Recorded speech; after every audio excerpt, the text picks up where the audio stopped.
ایک عیسائی مسلمان دونوں جھگڑا کر رہے ہیں، غوث اعظم گزر رہے ہیں، جھگڑا ہو رہا ہے.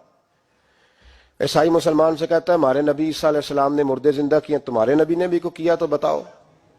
مسلمان پڑھا ہوا نہیں تھا، حالانکہ نبی پاک نے بڑے مردے زندہ کیے، پڑھا نہیں تھا، بتا نہ سکا. غوث اعظم کے کان میں آواز گئی تو جا کے عیسائی کا بازو پکڑ کے جھنجھوڑا. فرمانے لگے کیا کہا تم نے؟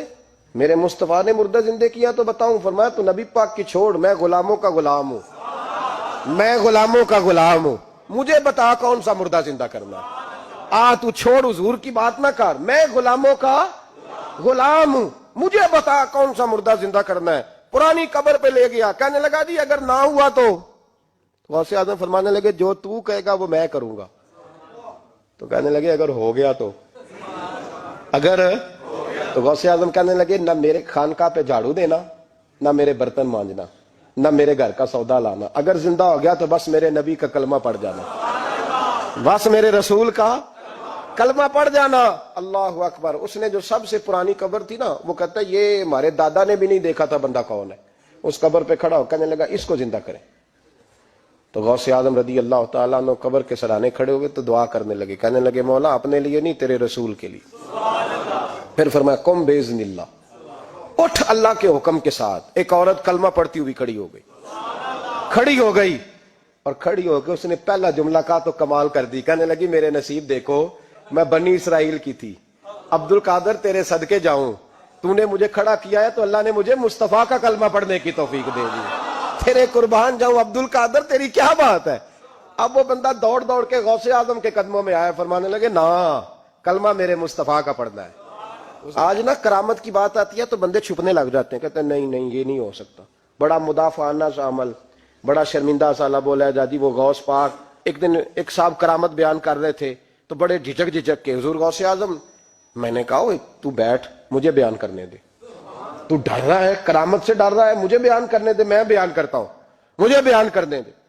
ملا علی قاری علیہ رحمہ نے لکھا ہے، دیگر بہت سارے لوگوں نے لکھا ہے، غوث اعظم خطبہ دے رہے تھے، تقریر کر رہے تھے، اچانک ہاتھ آگے بڑھایا تو یہاں تک ہاتھ بھیگ گیا غوث اعظم کا. ہاں کھول کے دیکھے، کھول کے بات کر رہا ہوں، ہاتھ یہاں تک بھیگ گیا. مرید کہتے ہم نے پوچھا حضور پانی بھی کوئی نہیں، ہاتھ بھیگ گیا. میں چپ کر کے سبق پڑھو، شاگردوں کو پڑھا رہے، چپ کر کے سبق پڑھو. تھوڑی دیر گزری، چند گھنٹے تو ایک قافلہ آ گیا، سارے لوگ پانی میں بھیگے ہوئے ہیں. حضور غوث اعظم کے سامنے کھڑے ہوئے، کہا حضور آپ نے بڑی کرم نوازی فرمائی، بڑی کرم نوازی. وہ شاگرد کہنے لگے ہوا کیا؟ تو وہ لوگ کہنے لگے کشتی میں بیٹھے تھے تو کشتی ڈوبنے لگی. ہم نے کہا یا شیخ عبد القادر جیلانی، خدا کے فضل سے ہم پر ہے سایہ غوث اعظم کا، ہمیں دونوں جہاں میں ہے سہارا غوث اعظم کا. کہتے ہیں حضور غوث اعظم نے وہاں بیٹھے ہاتھ لگایا اور ڈوبتی کشتی کو باہر نکال لیا. اور ڈرنے لگے، کہنے لگے جناب یہ کرامت لوگ نہیں مانیں گے. تو میں کہا جنہیں نہیں مننا نہ منے. ان کے کانوں کے نا پیچھے خارش ہوتی ہے جب اس طرح کی ولیوں کی بات بتائی جائے. وہ تو حضور غوث اعظم کی بات نہیں مان رہا، پڑھنا سورہ نمل پڑھ. حضرت سیدنا سلیمان علیہ السلام اپنے محل میں بیٹھے دربار میں، فرمایا ملکہ بلقیس کا تخت چاہیے. تم قرآن نہیں پڑھتے؟ ملکہ بلقیس کا تخت چاہیے. تو ایک جن اٹھا، اس نے کہا دربار برخاست ہونے سے پہلے، دربار کے برخاست ہونے سے پہلے، بے شک آپ 5 منٹ میں برخاست کر دیں تخت آ جائے گا. ہزاروں میل دور تھا. پتہ نہیں کہاں قرآن پڑھتے ہو تم. بنی اسرائیل کے ولیوں کی کرامتیں مانتے اور نبی پاک کی امت کی باری آئے تو تمہیں خارش ہوتی ہے. شرمندہ سا لب و لہجہ. ہمارا لب و لہجہ شرمندہ نہیں، اس لیے کہ ہم تو جیتے اور زندہ ہی ولیوں کے نام کی برکت سے ہیں. ہمارے لب و لہجے میں تمہیں شرمندگی نہیں ملے گی. ہم اس طرح بیان نہیں کرتے کہ کوئی کیا کہے گا تو بچ کے جملے.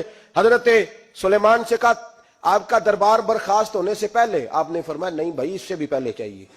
ایک اٹھا، عندہ علم من الکتاب، جس کے پاس کتاب میں سے کچھ علم تھا، پورا علم نہیں تھا اس کے پاس، کتاب میں سے. حضرت آصف بن برخیا تو کہنے لگے حضور میں نہ لے آؤں.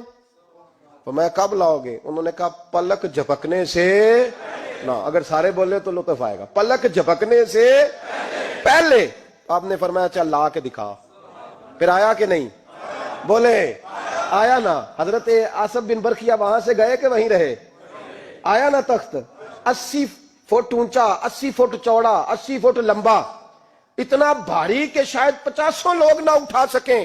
وہ آیا سامنے رکھا تو حضرت سلیمان کہنے لگے یہ کیا ہے؟ تو جناب آصف بن برخیہ کہنے لگے ھذا من فضل ربی، یہ میرے رب کا، اور جن پر نرا فضل ہے ان کی یہ شان ہے جن کو اللہ کے وبشر المؤمنین بان لهم من اللہ فضلا کبیرا، محبوب اپنے غلاموں کو خوشخبری دے دے کہ تیرے غلاموں پر میرا بڑا فضل ہے، فضل نہیں فضل کبیر ہے۔ تو جن پر نرا فضل ہو وہ تو بغیر جائے تخت لے آئے، اور جن پر فضل کبیر ہو وہ ڈوبتے ہوئے مرید کو ہاتھ ڈال کے بچا نہیں سکتے، وہ نہیں بچا سکتے۔ ڈر ڈر کے کیوں بات کرتے ہو؟ کھول کے کہو خدا کے فضل سے ہم پر ہے سایہ غوث اعظم کا، ہمیں دونوں جہاں میں ہے سہارا غوث اعظم۔ حضور غوث پاک واز کرتے، نصیحت کرتے، اور چونکہ نہ شہرت کے لیے، نہ مال کے لیے، نہ نوٹوں کے لیے، اس لیے غوث اعظم جب تقریر کرتے نا، ایک دن بغداد میں بارش شروع ہو گئی، خطاب ہو رہا تھا، لوگ بکھرنے لگے تو دو جملے غوث پاک کے، کہنے لگے یا اللہ تو دلوں کے بھید جانتا ہے، اگر بندے میں نے اپنی ذات کے لیے اکٹھے کیے ہیں تو تیز بارش برسا، دوڑا دے سارے، اور اگر تیرے لیے اکٹھے کیے ہیں تو پھر بھی تیری مرضی، رکھنے ہیں تو رکھ، بھیجنے ہیں تو۔ حضرت یحییٰ کہتے ہیں سارے بغداد میں بارش ہوتی تھی، پر جہاں غوث اعظم کی محفل ہوتی تھی وہاں کوئی نہیں ہوتی تھی، وہاں کوئی نہیں ہوتی تھی۔ غوث اعظم تقریر کرتے کبھی کبھی وجد آتا تھا۔ وجد کس کو کہتے ہیں؟ وجد کبھی کبھی آپ کہتے نہیں کہ